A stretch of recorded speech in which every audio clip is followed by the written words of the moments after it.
नमस्कार। आज हम एक ऐसी दुनिया में झांकने वाले हैं जो हमें दिखाई तो नहीं देती पर है बिल्कुल असली।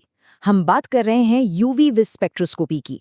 ये एक बहुत ही पावरफुल तकनीक है जो हमें अपने आसपास की अदृश्य दुनिया को देखने में मदद करती है। चाहे वो दवाओं की शुद्धता हो या हमारे खाने की असली पहचान, ये तकनीक सब कुछ जांच सकती है। तो चलिए शुरू करते हैं और देखते हैं कि ये काम कैसे करती है। तो ये टेक्नोलॉजी आखिर कौन सी प्रॉब्लम सॉल्व करती है? असल में ये उन चीज़ों को नापने के बारे में है जिन्हें हम अपनी आंखों से तो देख नहीं सकते, लेकिन वो हमारी सेहत, हमारी सुरक्षा और उन प्रोडक्ट्स की क्वालिटी के लिए बहुत ज़रूरी हैं जिन्हें हम रोज़ इस्तेमाल करते हैं। जरा सोचिए इस बारे में। जब हम कोई दवा लेते हैं तो हम इस बात पर भरोसा करते हैं कि उसमें सही मात्रा में एक्टिव इंग्रेडिएंट है। जब हम एक्स्ट्रा वर्जिन ऑलिव ऑयल खरीदते हैं तो हम यही उम्मीद करते हैं कि वो असली हो, किसी सस्ते तेल के साथ मिला हुआ ना हो। लेकिन हम पक्के तौर पर कैसे जान सकते हैं? इसका जवाब रोशनी में छिपा है। देखिए, हर पदार्थ रोशनी के साथ एक अनोखे तरीके से इंटरैक्ट करता है। वो कुछ खास रंगों को, या जिन्हें वैज्ञानिक वेवलेंथ कहते हैं, सोख लेता है और बाकियों को गुजरने देता है। बस इसी इंटरैक्शन को मापकर हम किसी भी पदार्थ की पहचान कर सकते हैं और ये भी पता लगा सकते हैं कि वो कितनी मात्रा में मौजूद है। इस पूरी तकनीक को समझने के लिए हमें पहले रोशनी की भाषा सीखनी होगी, और वो भाषा एक बुनियादी कानून से शुरू होती है जिसे बियर-लैम्बर्ट लॉ कहते हैं। अब ये सुनने में शायद थोड़ा मुश्किल लगे, पर असल में ये बहुत सीधी सी बात है। इसे ऐसे समझिए जैसे आप किसी रंगीन कांच से देख रहे हों। कांच जितना गहरा होगा, यानी उसकी कॉन्सेंट्रेशन जितनी ज्यादा होगी, उतनी ही कम रोशनी उसमें से गुजरेगी। बियर-लैम्बर्ट लॉ बस इसी आइडिया को साइंटिफिकली मापता है। और हाँ, साइंस में तो हर चीज का एक फॉर्मूला होता है। तो इसका भी है A बराबर एप्सिलॉन गुणा C गुणा L। चलिए अब इसको थोड़ा तोड़कर समझते हैं कि इसका मतलब क्या है। तो यहाँ देखिए, ए वो चीज़ है जिसे मशीन मापती है, यानी कितनी लाइट सोखी गई। एप्सिलॉन उस मॉलिक्यूल का एक यूनिक कांस्टेंट है, समझिए कि ये उसका फिंगरप्रिंट है। एल सैंपल होल्डर की चौड़ाई है जो हमें पहले से पता होती है। और सी यानी कॉन्सेंट्रेशन, वो पहेली है जिसे हम सुलझाना चाहते हैं। तो इस एक सिंपल सी इक्वेशन से हम एकदम सटीक पता लगा सकते हैं कि सैंपल में कोई पदार्थ कितनी मात्रा में है। पर सवाल ये है कि मॉलिक्यूल्स आखिर लाइट को एब्जॉर्ब करते ही क्यों हैं?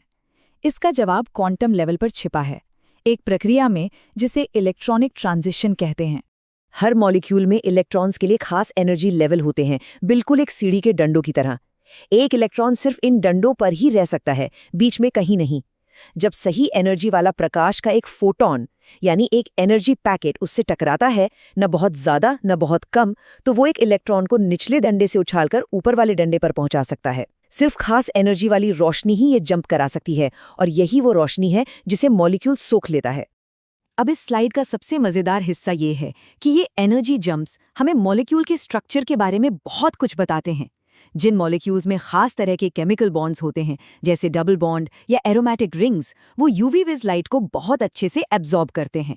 ये अलग अलग तरह के जंप्स, जिन्हें वैज्ञानिक पाई से पाई स्टार या एन से पाई स्टार ट्रांजिशन कहते हैं, उस मॉलिक्यूल का एक यूनिक एब्जॉर्प्शन स्पेक्ट्रम या कह लीजिए सिग्नेचर बनाते हैं। तो ये सब करता कौन है? कौन सी मशीन है ये? चलिए स्पेक्ट्रोफोटोमीटर नाम के इस उपकरण के अंदर एक नज़र डालते हैं। देखने में भले ये कॉम्प्लेक्स लगे, पर इसका काम करने का तरीका बहुत सीधा साधा है। इसे एक बहुत ही सटीक लाइट पाथ की तरह सोचिए। यहाँ बाईं तरफ एक लाइट सोर्स है, बीच में हमारा सैंपल है और दाईं तरफ बहुत सेंसिटिव डिटेक्टर्स हैं। सारा खेल लाइट को कंट्रोल करने, उसे सैंपल से गुजारने और फिर ये मापने का है कि उसके साथ क्या हुआ। तो ये पूरी प्रक्रिया 4 स्टेप्स में होती है। सबसे पहले एक खास लैंप यूवी और विजिबल लाइट की एक वाइड रेंज बनाता है। फिर एक मोनोक्रोमेटर, जो एक प्रिज्म की तरह काम करता है, उस लाइट को उसके रंगों में अलग करता है और सिर्फ एक खास वेवलेंथ को चुनता है। वो सिंगल कलर की लाइट हमारे सैंपल से गुजरती है और आखिर में एक डिटेक्टर ये मापता है कि दूसरी तरफ कितनी लाइट पहुंची। इसी प्रोसेस को अलग अलग वेवलेंथ पर दोहराकर हम एक पूरा स्पेक्ट्रम बना लेते हैं। और डिटेक्टर तो अपने आप में इंजीनियरिंग का एक कमाल है। ये जो आप देख रहे हैं, ये एक फोटो मल्टीप्लायर ट्यूब है जो अविश्वसनीय रूप से सेंसिटिव होती है। जब रोशनी का एक भी फोटॉन इससे टकराता है तो वो अंदर इलेक्ट्रॉन्स का एक झरना शुरू कर देता है, जिससे ओरिजिनल सिग्नल कई गुना बढ़ जाता है। हर एक फोटॉन से 10 से 100 मिलियन यानी 1 से 10 करोड़ तक इलेक्ट्रॉन बन सकते हैं। ये एक फुसफुसाहट को एक जोरदार आवाज में बदलने जैसा है, जिससे हम रोशनी के बहुत ही मामूली लेवल को भी सटीक रूप से माप पाते हैं। तो चलिए, थ्योरी और मशीनों की बात तो हो गई। अब देखते हैं कि असल दुनिया में ये चीजें काम कैसे आती हैं। चलिए कुछ बहुत जरूरी उदाहरण देखते हैं। फार्मास्यूटिकल इंडस्ट्री में क्वालिटी कंट्रोल से बढ़कर कुछ भी नहीं है। यूवी विज स्पेक्ट्रोस्कोपी ये पक्का करने का एक मेन टूल है कि हर टैबलेट में दवा की सही मात्रा हो, कोई खतरनाक अशुद्धि ना हो और वो अपनी शेल्फ लाइफ के दौरान असरदार बनी रहे। ये हमारी दवाओं को सेफ और असरदार बनाए रखने वाला एक अदृश्य सिक्योरिटी गार्ड है। और बात सिर्फ दवाओं की नहीं है, ये तकनीक हमारे खाने को भी मिलावट के धोखे से बचाने में एक बहुत बड़ा रोल निभाती है। ये स्लाइड तो असल में दिखाती है कि ये तकनीक कितनी कमाल की है। सोचिए, ये 20 मिनट से भी कम समय में जैतून के तेल में सस्ते तेलों की मिलावट का पता लगा सकती है। ये असली महंगे सिद्र शहद और चीनी की चाशनी से बने नकली शहद के बीच का फर्क बता सकती है। और तो और ये मिर्च पाउडर जैसे मसालों में मिलाए गए खतरनाक सिंथेटिक रंगों को भी पकड़ सकती है। ये हमारी फूड सप्लाई चेन में एक जासूस की तरह काम करती है।